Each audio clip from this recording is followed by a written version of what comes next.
जय श्री कृष्णा। राधे राधे दोस्तों अपने पिछले कुछ वीडियोज़ में हम शिवलिंग पूजा, बेल वृक्ष की पूजा, बेल वृक्ष के नीचे दिए जलाने की विधि और उसके फ़ायदे, इन सब की जानकारी प्राप्त कर चुके हैं। आज की वीडियो में हम जानेंगे कि बेल वृक्ष के नीचे शिवलिंग स्थापित कर उसकी पूजा कैसे करनी चाहिए। इस वीडियो में आपको मिलने वाली है कई प्रकार की पूजा विधि के बारे में जानकारी, इसलिए वीडियो को अंत तक अवश्य देखिएगा। बेल वृक्ष के नीचे शिवलिंग रखकर उसकी पूजा करने से आपको अनंत गुना फल की प्राप्ति होती है।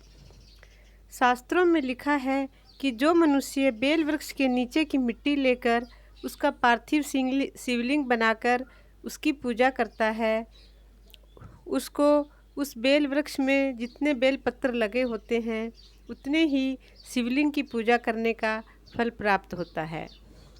इस प्रकार पूजा करने वाला मनुष्य सारे पापों से मुक्त होकर शिव स्वरूप होकर शिव के परम धाम को प्राप्त करता है।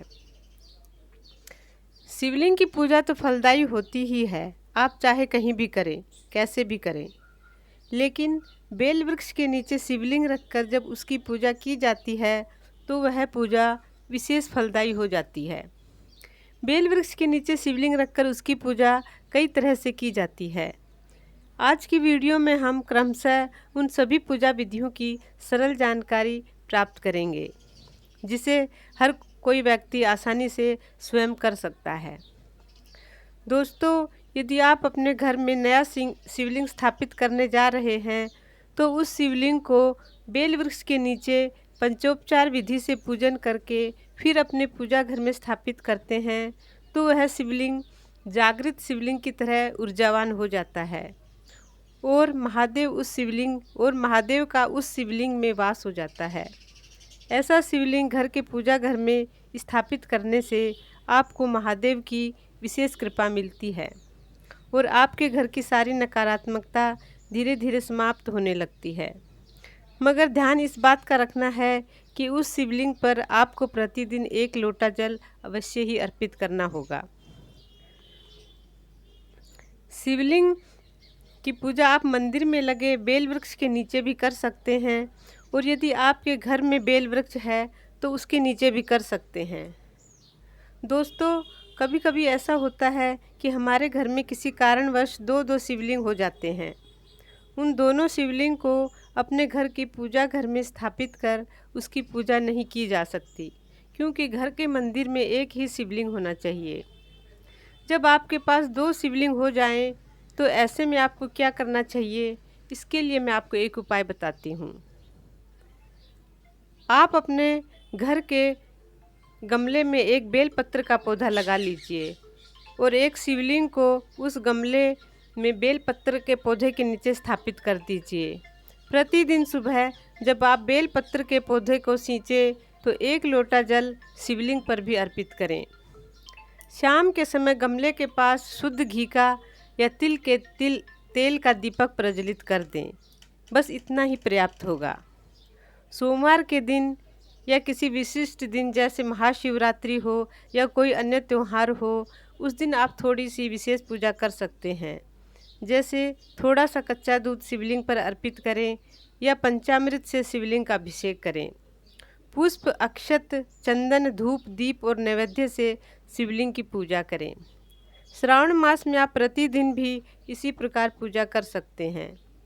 दोस्तों, कुछ लोगों का मानना है कि शिवलिंग को पूजा घर से बाहर स्थापित नहीं करना चाहिए, इससे शिवलिंग का अपमान होता है। पूजा घर में ही उसकी पूजा करनी चाहिए। लेकिन मेरे विचार धारा थोड़ी सी भिन्न है। भगवान शिव को बाहर खुले स्थान में रहना ज़्यादा पसंद है। सभी जानते हैं कि उनको रहने के लिए कोई महल या भवन नहीं था।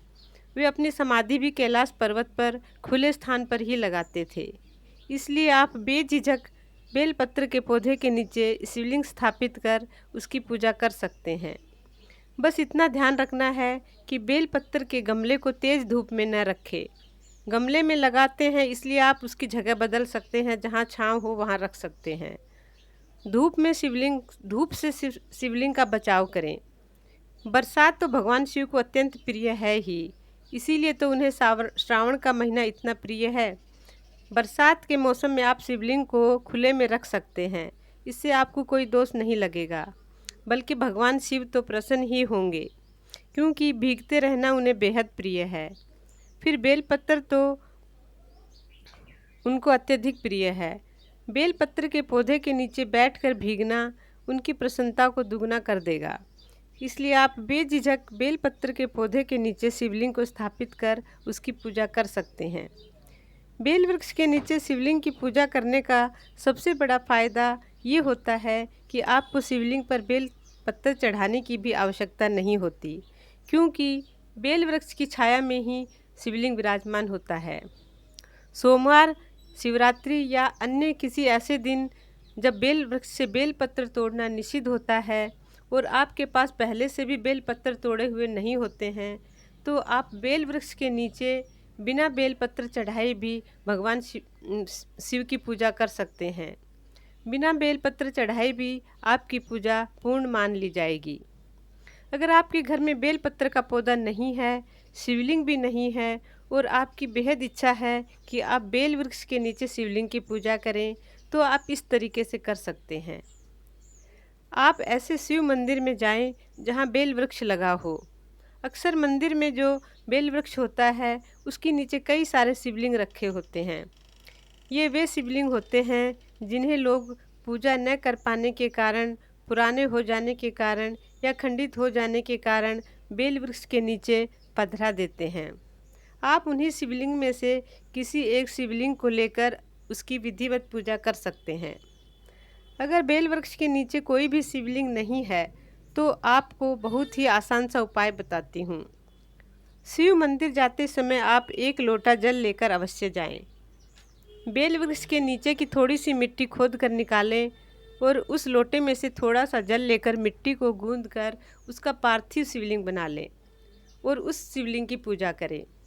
ऐसे शिवलिंग की पूजा करने का फल अनंत गुना अधिक मिलता है। जैसा कि मैं आपको पहले ही बता चुकी हूँ कि बेल वृक्ष पर जितने बेल पत्र लगे होते हैं उतने ही शिवलिंग की पूजा करने का फल आपको प्राप्त होता है। आइए दोस्तों, अब हम जानते हैं कि बेल वृक्ष के नीचे शिवलिंग की पूजा कैसे करनी चाहिए। मैं आपको सरल साधारण तरीके से पूजा करने की विधि बताने जा रही हूँ। शिवलिंग को बेल वृक्ष के नीचे स्थापित करें। शिवलिंग की जलहरी जहाँ से जल नीचे गिरता है उसका मुख उत्तर दिशा की तरफ रखें। अपना मुख आप पूर्व दिशा या उत्तर दिशा की तरफ रखें। पूजा करने से पहले स्नान करें और स्वच्छ वस्त्र पहनें। पूजा सामग्री में 1 लोटा जल और कुछ बेल पत्तर ही पर्याप्त हैं। अगर आपके पास बेल पत्तर भी उपलब्ध नहीं है तो कोई बात नहीं, आप बेल वृक्ष के नीचे पूजा करने जा रहे हैं, इसलिए बेल पत्र का होना अनिवार्य नहीं। अगर हो सके तो थोड़ा कच्चा दूध, चावल, पुष्प, दीपक और प्रसाद आदि की व्यवस्था कर लें। सर्वप्रथम जगह को स्वच्छ करके वहाँ पर शिवलिंग स्थापित करें। उस पर थोड़ा सा कच्चा दूध अर्पित करें और यदि पंचामृत है आपके पास तो उसे भी अर्पित करें। फिर शुद्ध जल से शिवलिंग को स्नान कराएं। अगर आपके पास चंदन है तो शिवलिंग पर चंदन लगाएं, नहीं है तो कोई बात नहीं। अब शिवलिंग पर थोड़े से अक्षत चढ़ाएं। अक्षत बिना टूटे हुए चावलों को कहते हैं। बेल पत्तर उपलब्ध हैं तो आप बेल पत्तर चढ़ाएं। बेल पत्तर चढ़ाने के पश्चात थोड़ा सा जल अर्पित करें। प्रसाद स्वरूप आप कोई भी फल या बतासा वगैरह चढ़ा सकते हैं। प्रसाद आप किसी कटोरी या पत्ते पर रख कर अर्पित करें। अगर आप शिवलिंग के ऊपर प्रसाद अर्पित कर रहे हैं तो उसे आप ग्रहण न करें और न ही किसी को वितरित करें। उसे वहीं बेल वृक्ष के नीचे छोड़ दें, पशु पक्षी उसे ग्रहण कर लेंगे। यदि आप शिवलिंग के पास प्रसाद चढ़ाते हैं तो उसे आप ग्रहण कर सकते हैं और बांट भी सकते हैं, लेकिन शिवलिंग के ऊपर रखा हुआ प्रसाद आपको न तो ग्रहण करना चाहिए और न ही बांटना चाहिए। शिवलिंग पर रखा प्रसाद क्यों नहीं खाना चाहिए, इस पर मैं पूरा एक वीडियो बना चुकी हूँ, आप उसे देखकर जानकारी प्राप्त कर सकते हैं। प्रसाद चढ़ाने के पश्चात शुद्ध घी का या तिल के तेल का दीपक जलाएं। तत्पश्चात शिव कथा का श्रवण करें या शिव मंत्रों का जाप करें। शिव चालीसा का भी पाठ आप कर सकते हैं। अंत में आरती करके पूजा का समापन करें। आपकी कोई मनोकामना है तो उसे भगवान शिव से कहें और घर वापस आ जाएं। तो दोस्तों, ये थी बेल वृक्ष के नीचे शिवलिंग की पूजा करने की सरल और विभिन्न प्रकार की जानकारी। इनमें से आप किसी भी प्रकार शिवलिंग की पूजा कर सकते हैं। साधन सामग्री की प्रधानता नहीं, बल्कि भक्ति भावना की प्रधानता सर्वोपरि होती है। साधन सामग्री के बिना तो पूजा पूर्ण हो सकती है, लेकिन भक्ति भाव के बिना पूजा कभी भी पूर्ण नहीं हो सकती। इसलिए आप जो भी पूजा कर रहे हैं, श्रद्धा और भक्ति भाव रख कर करें। आशा है दोस्तों, जानकारी आपको पसंद आई होगी। वीडियो अच्छी लगी हो तो वीडियो को लाइक और शेयर अवश्य करें। आज के लिए बस इतना ही। अगले वीडियो में फिर मिलती हूँ एक नई जानकारी के साथ। तब तक के लिए जय श्री कृष्णा, राधे राधे दोस्तों। आपका दिन शुभ हो। वीडियो अंत तक देखने के लिए धन्यवाद। हर हर महादेव। ओम नमः शिवाय।